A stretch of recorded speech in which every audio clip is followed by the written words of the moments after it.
AskReddit by deleted. Serious, which addiction isn't taken seriously enough? Attention, serious, tag notice. Jokes, puns, and off-topic comments are not permitted. https://www.reddit.com/r/wiki/index-wiki_rule_6 in any comment parent or child. Parent comments that aren't from the target group will be removed, along with their child replies. Report comments that violate these rules. Posts that have few relevant answers within the first hour, and posts that are not appropriate for the serious tag will be removed. Consider doing an AMA request instead. Thanks for your cooperation and enjoy the discussion. I am a bot, and this action was performed automatically. Please contact the moderators of this subreddit. Message compose !2 r AskReddit if you have any questions or concerns. Shopping. It sounds crazy until you deal with it. Came here to find the shopping comment. I don't know if people truly realize how much a spending addiction can ruin people's lives. I met someone who was $40K by 25 and at this point, I believe, or assume from putting the pieces together from things she has said, that she is well over $150K in personal loan and credit card debt alone. It's sad. Can't get a decent loan for a new car, no lender would approve her for a mortgage, or at least that is what she says, and many other things. So what does she do? Goes and spends more to make herself feel better. Love addiction. I mean relationships. Those people who never are single and have shitty relationships. Yes. My mother has this 8 marriages while I was growing up, and now at 63 she's still trying to get married again. Neglecting her dog. Forcing all of us to meet each man. Each new man is perfect and the one until he isn't and she meets someone new. I was the one who suffered the most as a child, and my resentment towards her now is off the charts. Mobile phones. Yes, there are some articles about the social problems it brings, but nothing is done. People are too hooked on these things. Absolutely.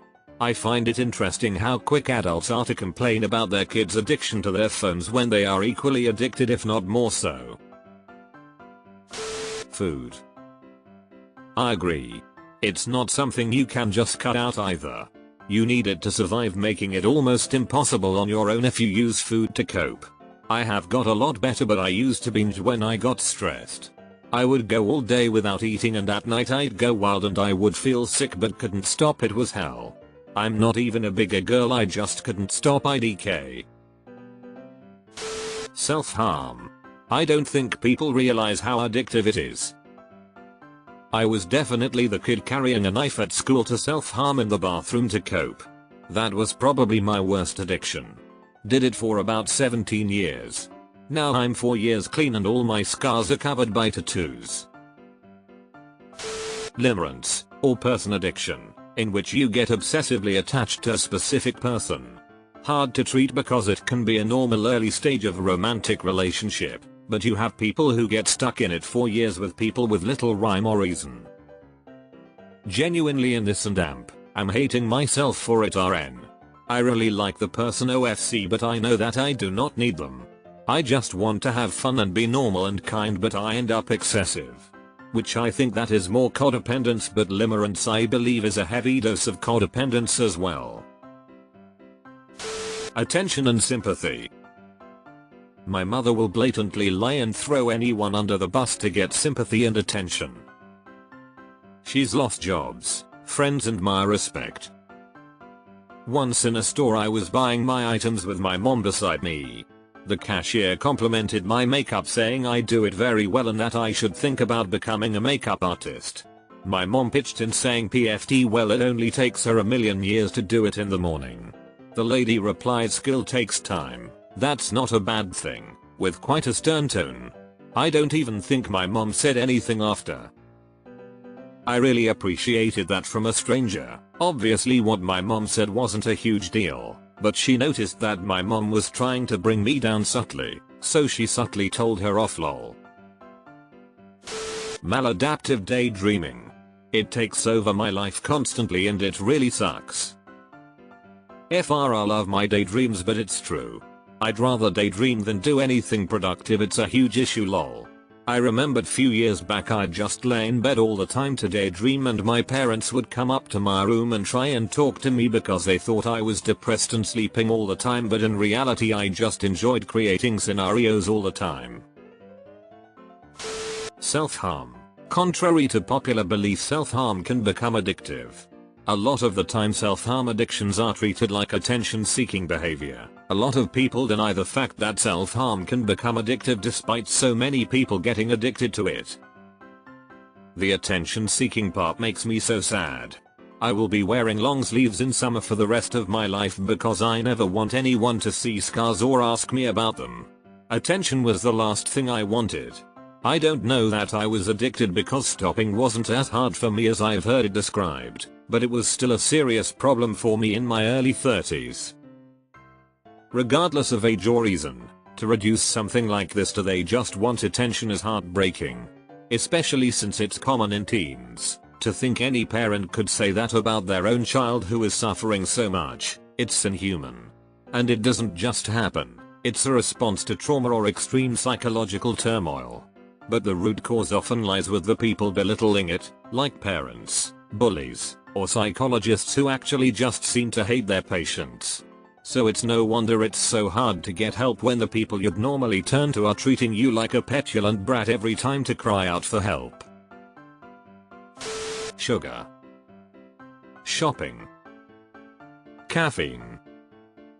I'm going to take down my love sign and replace it with sugar, shopping, caffeine. Skin picking. I have a problem with picking my skin and my entire back is covered in scars that make it look like I recovered from smallpox, and some days I can't even raise my arms because of how bad my shoulders hurt. It effectively worsened my self-esteem and made me hate my body even more. I've seen cases of people who have had to have their limbs amputated because they picked down to the bone or picked a nerve, or have had serious infections from skin picking, and it's honestly scary to see the damage it can cause. Deleted. Hoarding is part of OCD and anxiety disorders, so not exactly in the addiction category, though it does appear to be from the outside. Afrin. I had to go to the doctor and get on steroids to get off this shit. Caught really bad allergy congestion right before a job interview, so I started using it. Got the job and continued to use it, so I wasn't congested first few days, then weeks, then 6 months later it was every 1-2 hours or my nose would shut. I'd wake up in the night to use it. Honestly was insane. The steroids worked great. Was on them for about 2 weeks, and aside from using Afrin in one side of my nose before bed for the first 2-3 days, as the DR recommended, I was able to stop, but it took a little over a month to be back to normal, or at least what felt like normal. Used to use it with bad head colds to go to sleep, but ever since then I haven't touched the stuff in several years. Reddit. Leave me alone. I can quit anytime I want. Moderate but frequent alcohol use. My parents would always drink quite a lot when I was growing up, and still do. Never really enough to cause major problems, especially now I'm old enough to have known several full-blown addicts. But still, they would have a bottle of wine each most nights after work, then probably a bottle of whiskey and a few beers at the weekends. As an adult who doesn't drink except for rare occasions, I'm now like, damn. How could they just drink so much so often? I have a couple beers and I feel shitty the next morning, never mind wanting to get out of bed after a bottle of whiskey. Cocaine. It's only a party drug for the minority. Stay away from it, man, please. Worst bang for your buck drug by a country mile. Work. A work addiction can lead to other addictions, and even if it doesn't, the toll it takes on your body is irreversible. Vaping. A lot of people think at least they aren't smoking, but all of these dumb teenagers are consuming so much nicotine. It's wild. There are middle schoolers addicted to nicotine now because of vaping. I'm 20 and so many people my age vape. I truly wonder how big the cancer boom will be in 20+ years because of it. TV. Older generations are completely addicted and it's somehow acceptable and not much discussed. Yep. My parents' only hobby is to consume TV media. And I keep telling them they should really try and do something else. It bothers me. BC my dad always gave us shit growing up for playing video games. Now, I barely play video games and see them mindlessly consuming content all the time. I mean at the end of the day you do what you want, but I don't think it's that healthy to consume that much passive media all the time. Video games. My mom would spend hours and hundreds on games while not feeding me for days to afford it and her fancy clothes. Spending money is another one, but it was the video games that had her sucked away from responsibilities. The amount of time, money and psychological resources that developers put into identifying and trapping vulnerable people is astounding. Spending addiction. My mother has a spending addiction that has ruined my dad and her. But when I talk about it, people just think she's quirky. We know about spending addiction, but people have a really hard time truly understanding its damage. Addiction to negativity and causing drama. Stop it. This is huge. Social media. Scrolling this far to find this. Top 1 addictions that aren't taken seriously enough. Food is a real addiction. Occasionally I watch TLC shows like My 600-Pound Life, and the way they talked about food really gave me some perspective. Food was their life, it's all they thought about, and it only became worse when they became less mobile. Dieting was like ripping their life away from them.